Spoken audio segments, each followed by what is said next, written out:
Hello guys, in today's video I will be showing you how to fix Outlook keeps loading problem. So the answer is easy, just go to the settings and then scroll down to the apps section and then go to the search and search Outlook and then go to the storage, and here you will find this clear cache option. Click on it.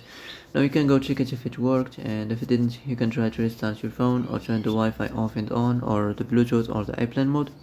Also you can try to clear data, but be careful. If you clear data, all these applications data will be deleted. This includes all files, the settings, the accounts, the databases, etc. So be careful if you want to clear your data.